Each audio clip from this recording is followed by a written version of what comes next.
Hello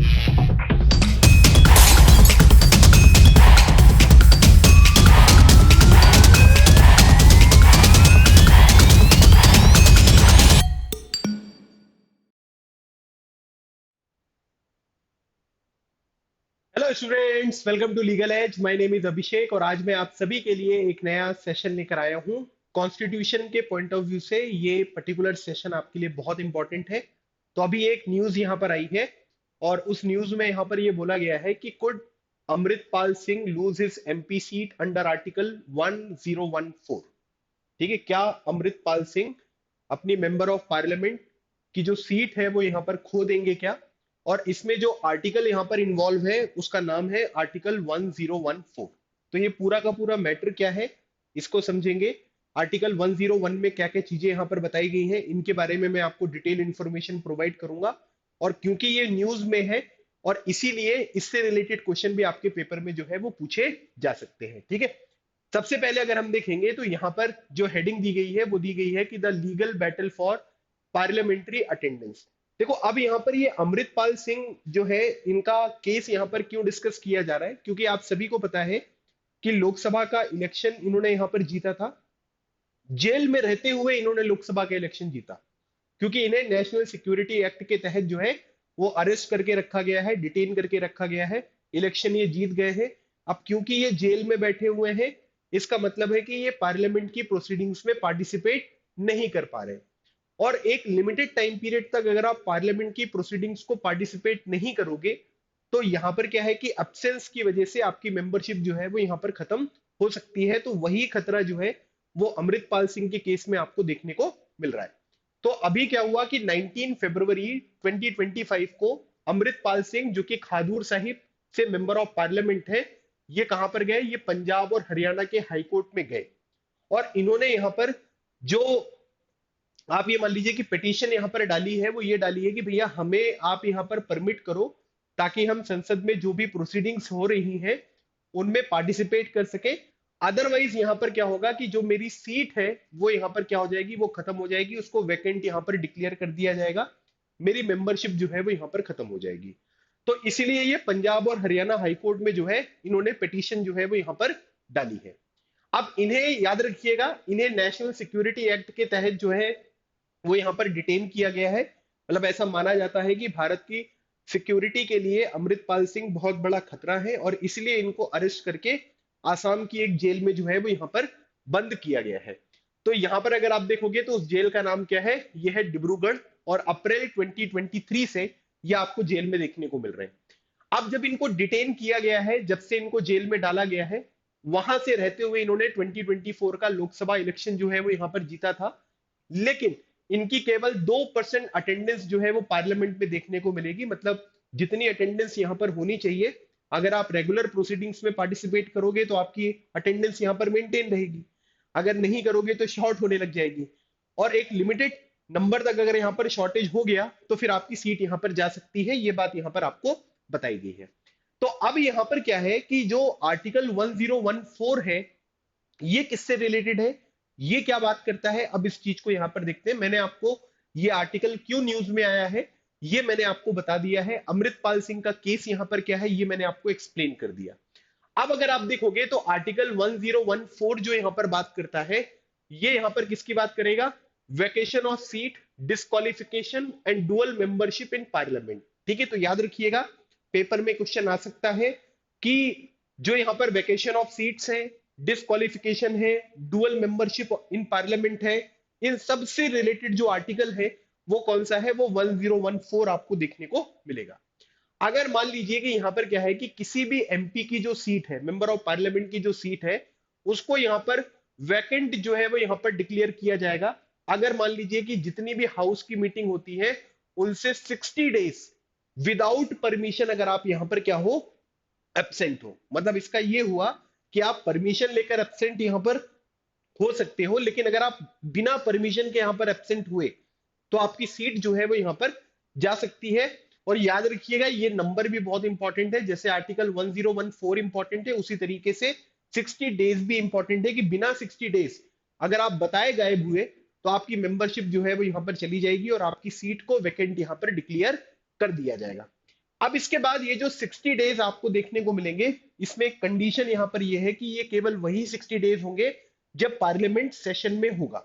for example, जैसे मान लो कि एक महीने का सेशन हुआ तो 30 दिन आपके यहां पर काउंट हो गए। फिर अगर मान लो कि एक महीने सेशन नहीं होता है तो वो 30 दिन यहां पर काउंट नहीं होंगे।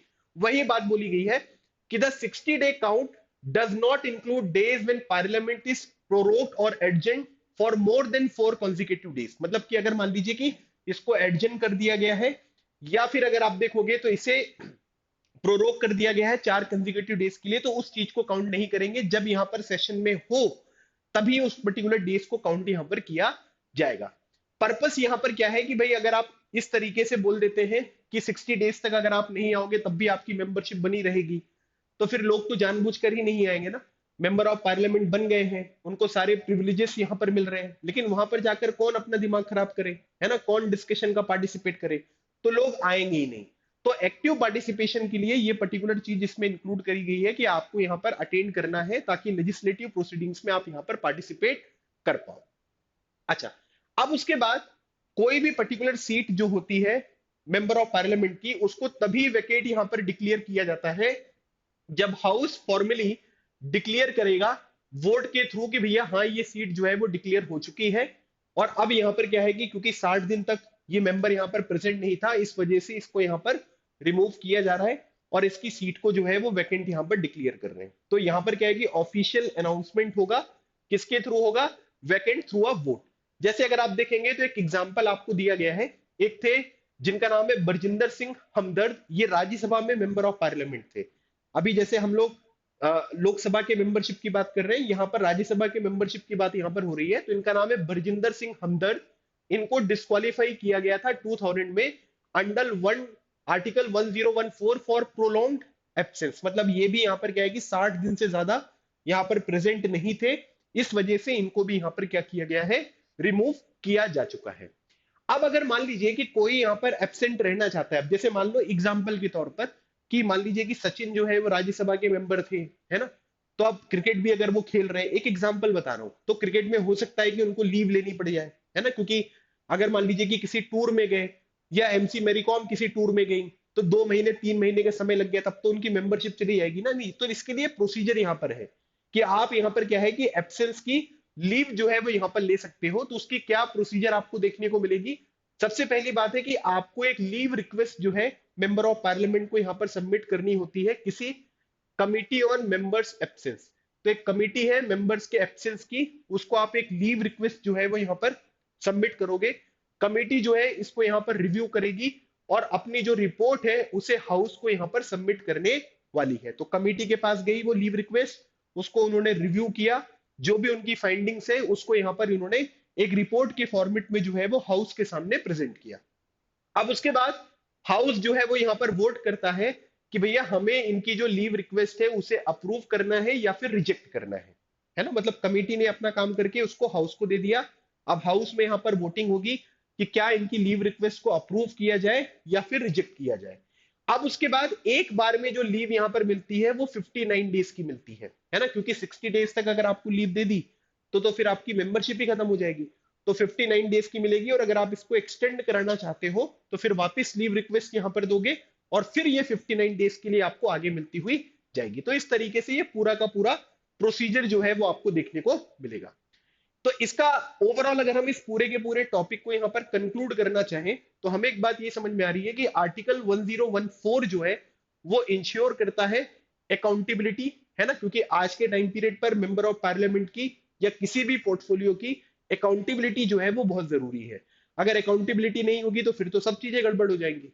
तो यहां पर क्या है कि एमपीज के अमंग अकाउंटेबिलिटी को इंश्योर करना, साथ ही साथ जो प्रोलॉन्ग्ड एब्सेंस है इसको यहां पर क्या करना, प्रिवेंट करना, ताकि जो भी मेंबर ऑफ पार्लियामेंट है वो अपनी ड्यूटीज को इफेक्टिवली यहां पर एग्जीक्यूट कर पाए।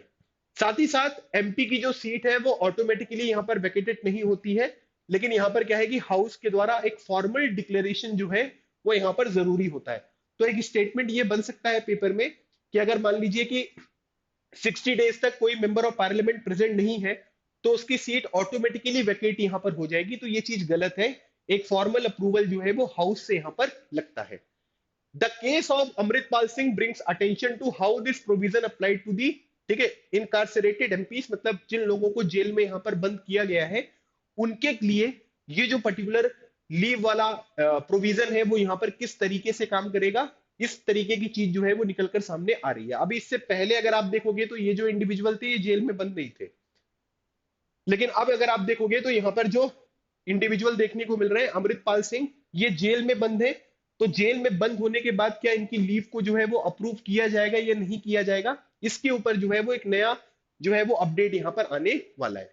तो जब यहाँ पर क्या है कि पंजाब और हरियाणा कोर्ट में इनका केस यहाँ पर गया, इन्होंने पिटीशन यहाँ पर फाइल करी, तो उस टाइम पीरियड पर यूनियन गवर्नमेंट ने क्या रिस्पॉन्स दिया, है ना, यूनियन गवर्नमेंट का भी रिस्पॉन्स होगा, उनके भी जो यहाँ पर लॉयर्स हैं वो उनका रिप्रेजेंटेशन यहाँ पर करेंगे। तो यूनियन गवर्नमेंट ने पंजाब और हरियाणा हाईकोर्ट को जो है वो यहाँ पर बताया कि जो लोकसभा स्पीकर है श्री ओम बिरला जी, उन्होंने 15 मेंबर की एक कमेटी जो है वो यहाँ पर स्टैब्लिश कर दी है ना। पंजाब एंड हरियाणा हाईकोर्ट ने क्वेश्चन पूछा होगा यूनियन गवर्नमेंट से, तो यूनियन गवर्नमेंट ने बताया कि ओम बिरला जी ने 15 मेंबर्स की एक कमेटी जो है वो स्टैब्लिश कर दी है, जिसके चेयरपर्सन है वेस्ट त्रिपुरा के एमपी बिप्लब कुमार देव। तो बिप्लब कुमार देव जी की चेयरमैनशिप में एक 15 मेंबर की कमेटी का एस्टेब्लिशमेंट यहां पर हो गया है। और ये क्या करेंगे कि जितने भी एमपीस यहां पर एब्सेंट थे हाउस की प्रोसीडिंग से, जिन्होंने ने भी यहां पर अलग अलग तरीके की लीव एप्लीकेशंस यहां पर दी है, उनको ये रिव्यू करेंगे, जिसमें यहां पर खादूर साहिब जो एमपी है अमृतपाल सिंह, इनकी भी लीव रिक्वेस्ट को यहां पर पढ़ा जाएगा, समझा जाएगा, और उसके बाद जो अलग अलग तरीके के डिसीजन है वो यहां पर लिए जाएंगे। तो कोर्ट ने जो यहां पर हियरिंग डेट थी वो 25 फरवरी 2025 की आपको देखने को मिलेगी, मतलब इस दिन हियरिंग यहां पर हुई। और additional solicitor general Satyapal Jain और एडवोकेट धीरज जैन ने यहां पर सेंटर को रिप्रेजेंट किया चीफ जस्टिस शील नागू और जस्टिस सुमित गोयल जी की बेंच के सामने, कि भाई जो यूनियन गवर्नमेंट है उसका क्या स्टैंड है। और हाई कोर्ट ने सेंटर के स्टेटमेंट को यहां पर रिकॉर्ड कर दिया है और मैटर को 4 मार्च तक जो है वो एडजन यहां पर कर दिया है, मतलब अगली जो हियरिंग इस पर्टिकुलर केस में होने वाली है वो 4 मार्च के बाद आपको यहां पर देखने को मिलेगी। तो क्या डेवलपमेंट होता है वो भी हमको यहां पर देखना है। अब अमृतपाल सिंह ने जो यहां पर पिटीशन डाली है, जो आर्गुमेंट यहां पर डाला है, उसमें सबसे पहले तो ये चाहते हैं कि भैया हमें पार्लियामेंट्री सेशन जो है उसमें पार्टिसिपेट करना चाहिए, मुझे परमिशन दो कि मैं उन सेशंस में पार्टिसिपेट करूं, अदरवाइज मेरी सीट यहां पर चली जाएगी।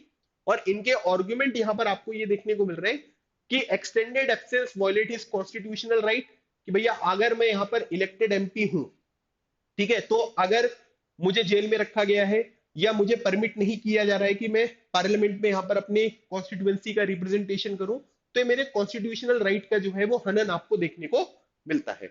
और इनकी जो कॉन्स्टिट्यूएंसी है जिसमें करीब 1.9 मिलियन वोटर्स हैं, उनका रिप्रेजेंटेशन नहीं हो रहा है ना। तो खादूर साहिब से जितने लोगों ने भी इनको यहाँ पर इलेक्ट किया है उनका रिप्रेजेंटेशन भी नहीं हो रहा है, क्योंकि इनके मेंबर ऑफ पार्लियामेंट जो है वो कहां पर है, वो जेल में बैठे हुए हैं। तो ये पॉइंट भी यहाँ पर रखा गया। अब अगर 60 डेज से ज्यादा यहाँ पर जो है वो एब्सेंस हो जाएगी, तो यहाँ पर क्या हो रहा है, आर्टिकल 1014 से उनकी सीट खत्म हो जाएगी, उनकी मेंबरशिप खत्म हो जाएगी। तो इन्होंने ये मेजर जो आर्गुमेंट्स है वो यहाँ पर दिए हैं। तो इसका मतलब यहाँ पर क्या है कि जो न्यूली फॉर्म पार्लियामेंट्री कमिटी है वो अमृतपाल सिंह जी की लीव एप्लीकेशन को, और साथ ही साथ जो दूसरे मेंबर ऑफ पार्लियामेंट से उनकी लीव एप्लीकेशन को ये लोग यहाँ पर रिव्यू करेंगे।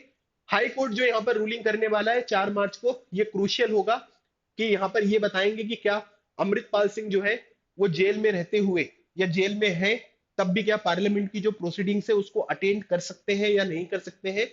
और the case raises important constitutional question about representation and MPs right while under detention, कि भाई अगर कोई एमपी जेल में है तो उसके पास यहाँ पर क्या क्या राइट्स हैं जो यहाँ पर अवेलेबल हैं, उसके ऊपर भी जो है वो एक क्वेश्चन आपको देखने को मिल रहा है। तो मैं आप लोगों से जानना चाहता हूं कि ये जो पूरा का पूरा मैटर मैंने आपके सामने बताया, क्या हाई कोर्ट को अमृतपाल सिंह जी को यहाँ पर परमिट करना चाहिए या नहीं करना चाहिए, आप लोगों का क्या मानना है कमेंट सेक्शन में बताइएगा। साथ में ये भी बताइएगा कि अगर परमिट करें तो क्यों करें, और अगर नहीं करें तो क्यों नहीं करें, ठीक है। तो मैं आप लोगों के कमेंट का वेट करूंगा। तो guys this is all about today's session. I hope आपको ये छोटा सा टॉपिक लेकिन इंपॉर्टेंट टॉपिक समझ में आया होगा। और अगर आपके किसी भी तरीके के कोई क्वेश्चन है तो कमेंट सेक्शन में बताइएगा। अगर आप किसी टॉपिक पर वीडियो चाहते हैं तो वो भी कमेंट सेक्शन में जरूर लिखें। अगले सेशन में एक नए टॉपिक के साथ फिर मिलेंगे। तब तक keep smiling and keep preparing, लगे रहो एग्जाम क्लियर करो। थैंक यू सो मच, जय हिंद।